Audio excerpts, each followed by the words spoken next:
ഈ സമയം എല്ലാ കണ്ണുകളും ഡൽഹിയിലേക്കാണ്. അവിടെ പ്രതിപക്ഷ നേതാവ് രാഹുൽ ഗാന്ധിയുടെ രണ്ടാം വോട്ട് ചോരി വിഷയമുയർത്തിയുള്ള വാർത്താ സമ്മേളനം അല്പസമയത്തിനകം തുടങ്ങും.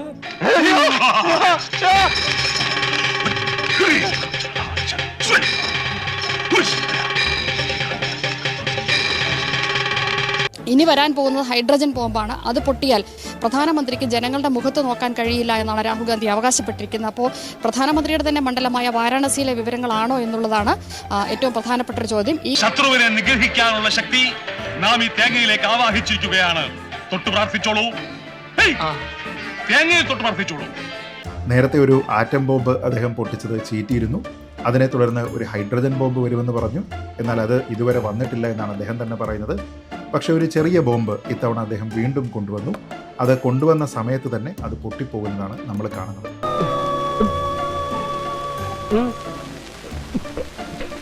ഇത്തവണ അദ്ദേഹം ആരോപണം ഉയർത്തുന്നത് 2023 നിയമസഭാ തെരഞ്ഞെടുപ്പിന് മുന്നോടിയായി കർണാടകയിലെ അലന്ത് എന്ന് പറയുന്ന നിയമസഭാ മണ്ഡലത്തിലുണ്ടായിരിക്കുന്ന ഒരു തിരിമറിയെക്കുറിച്ചാണ്.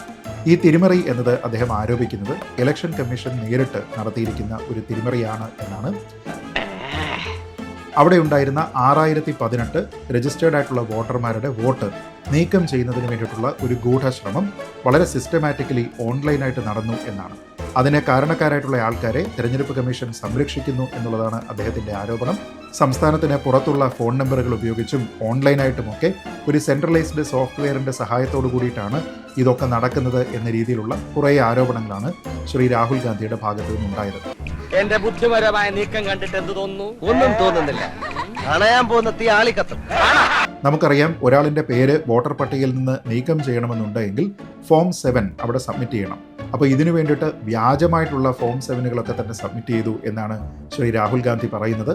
തന്നെയുമല്ല, ഇതുമായി ബന്ധപ്പെട്ട് കർണാടകത്തിലെ പോലീസ് ഒരു അന്വേഷണം ആരംഭിച്ചുവെന്നും എന്നാൽ ആ അന്വേഷണത്തിനെ തടസ്സപ്പെടുത്തുന്നത് കേന്ദ്ര തെരഞ്ഞെടുപ്പ് കമ്മീഷനാണ് എന്നുമുള്ള അതിഗുരുതരമായിട്ടുള്ള ഒരു ആരോപണം കൂടി ഇതിന്റെ തുടർച്ചയായി അദ്ദേഹം ഉന്നയിക്കുന്നുണ്ട്. രാഹുൽ ഗാന്ധി പറയുന്നത് പോലെയുള്ള 6018 എന്ന ഫിഗർ അല്ല, മറിച്ച് 5994 വോട്ടുകളാണ് ഇങ്ങനെ നീക്കം ചെയ്യാനായിട്ടുള്ള ഒരു ശ്രമം ഉണ്ടായത്.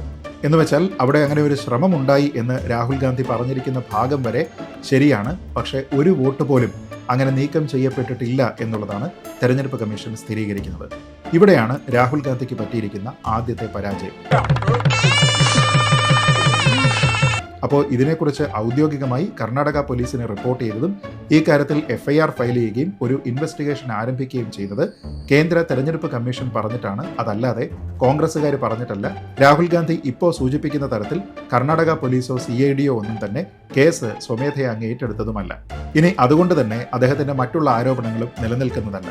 അതായത് കോൺഗ്രസ് അനുകൂലമായിട്ടുള്ള ഏതെങ്കിലും വോട്ടുകളാണ് അവിടെ നിന്ന് നീക്കം ചെയ്തിരുന്നത് എന്നും അതുകൊണ്ട് തന്നെ കോൺഗ്രസിന് വലിയ തിരിച്ചടി ഉണ്ടായി എന്നുമാണ് അദ്ദേഹം സമർത്ഥിക്കാൻ ശ്രമിക്കുന്നത് എങ്കിൽ ആലന്ത് നിയമസഭാ മണ്ഡലത്തിൽ ജയിച്ചിരിക്കുന്നത് കോൺഗ്രസ് പാർട്ടിയാണ്, അവരുടെ BR പാട്ടീൽ എന്നുള്ള സ്ഥാനാർത്ഥിയാണ്.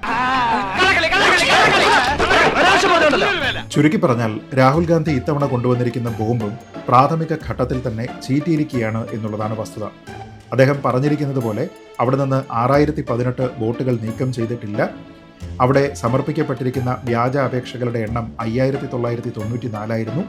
അത് ആരും തന്നെ ഓൺലൈനിലോ മറ്റേതെങ്കിലും മാർഗം വഴിയോ നീക്കം ചെയ്തിരിക്കുന്ന വോട്ടുകളല്ല, മറിച്ച് അങ്ങനെ നീക്കാനുള്ള ഒരു ശ്രമം അവിടെ നടക്കുന്നുണ്ട് എന്ന് കണ്ടെത്തിയത് തെരഞ്ഞെടുപ്പ് കമ്മീഷനാണ്. അതുകൊണ്ട് തന്നെ അതിൽ കേസെടുത്തിരിക്കുന്നത് തെരഞ്ഞെടുപ്പ് കമ്മീഷൻ പറഞ്ഞിരിക്കുന്നത് അനുസരിച്ചിട്ടാണ്. ഞാനൊന്ന് കിടക്കട്ടെ. അതുകൊണ്ട് തന്നെ രാഹുൽ ഗാന്ധി ഇനിയെങ്കിലും കൊണ്ടുവരുന്ന പുതിയ ബോംബുകളുടെ, പ്രത്യേകിച്ച് ഹൈഡ്രജൻ ബോംബിന്റെ ഫാക്ട് ചെക്ക് വളരെ കൃത്യമായി ചെയ്തിട്ട് കൊണ്ടുവന്നാൽ ഇതേപോലെയുള്ള ഒരു പബ്ലിക് എംബാരസ്മെന്റ് ഒഴിവാക്കാനായിട്ട് അദ്ദേഹത്തിന് സാധിക്കും. അതിന് കോൺഗ്രസ് നേതാക്കൾ അദ്ദേഹത്തിന് എല്ലാവിധ പിന്തുണകളും നൽകണം എന്ന് മാത്രം അഭ്യർത്ഥിച്ചുകൊണ്ട്